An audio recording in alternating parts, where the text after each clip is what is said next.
I think it's key that your management team and your managers know your return to work plan in detail. They need to have been involved. They need to have visited the workplace, understand the practical things that you've done in the workplace so that they've got an ownership of it, because that's going to be very key in terms of them giving a level of confidence to their peer group, their colleagues, that as a business, you're in control of creating a COVID-19 workplace. So visiting that environment before return, very key. Review your statutory tests and examinations and training, as Ashley said. Again, one of the important things, have a look at your first aid ratios, your fire warden ratios. I know they're all kind of, things that you'll hear health and safety professionals mentioning all the time, but they need to be addressed. You need to make sure you've got first aid coverage through a different staggered work plan or a different ratio, lower number of people, but you need to look at that. And as Ashley said earlier, there's a degree of flexibility on statutory testing, but it needs to be looked at, and you need to have a plan in place.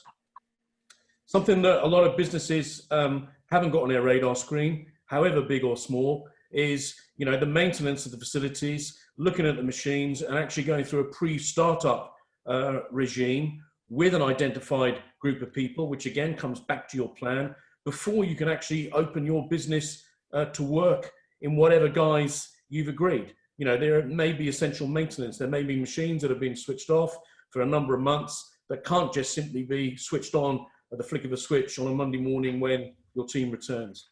We mentioned first aid and fire warden ratios. Fire evacuation.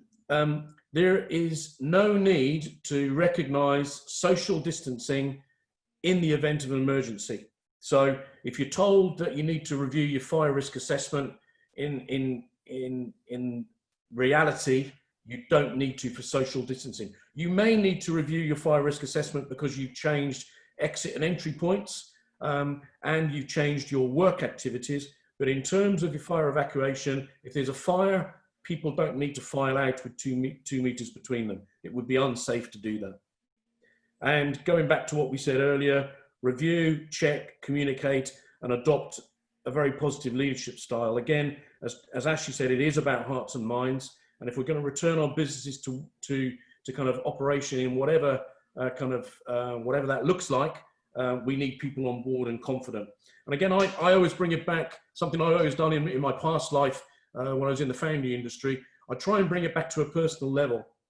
If you walk into your business as a manager or an owner or a director and you look at the environment and it doesn't give you confidence that you've done the right things, then that's the way your staff are going to think. And that's the way I try and ask you to kind of adopt this. If you look at your documentation, you look at the physical things you've done, if it isn't giving you a level of confidence, it certainly won't give your staff a level of confidence. So there's probably an argument to revisit and actually implement other things.